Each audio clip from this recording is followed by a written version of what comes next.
In December, President Joe Biden commuted the sentence for former Cuyahoga County Commissioner Jimmy Deura, who was already in federal prison for over a decade for corruption charges. In March of 2012, Deura was convicted of 32 corruption-related charges, including racketeering, bribery, and conspiracy. He was scheduled to be released in 2030 and had previously requested clemency, but was denied.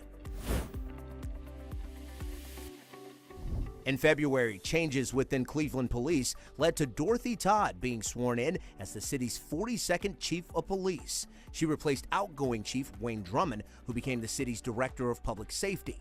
Chief Todd has been tasked to try and clean up the ongoing crime issue, particularly with juveniles. I hope that the community knows that, we are here to help, but we need them as well.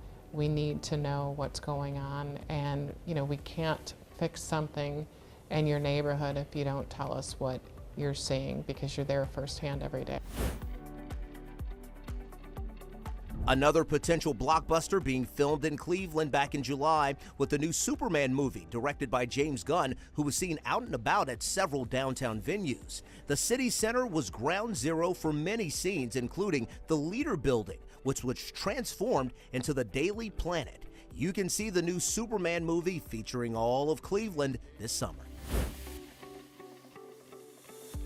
Caitlin Clark mania hit the CLE in April as the city hosted the women's Final Four. South Carolina, UConn, NC State, and Iowa brought tens of thousands to Cleveland, and it was Clark who was the main attraction, and her story almost had a Hollywood ending.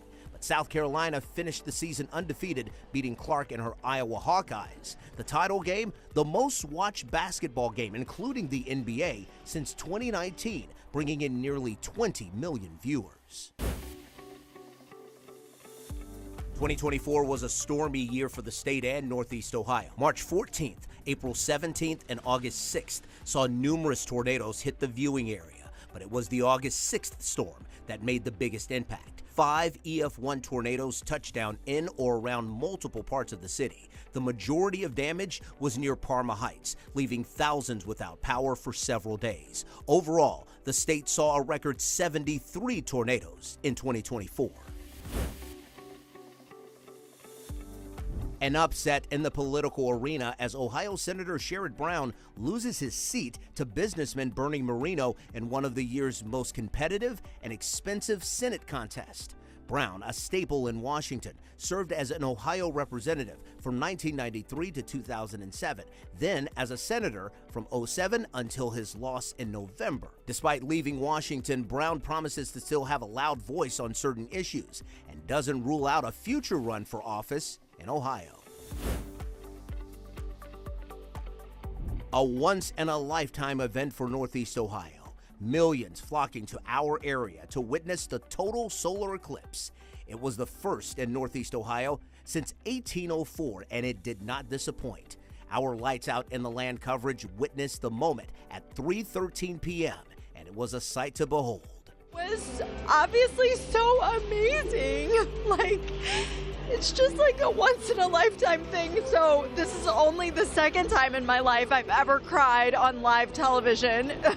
The eclipse was the best part of the day. Sam's reaction was the second best.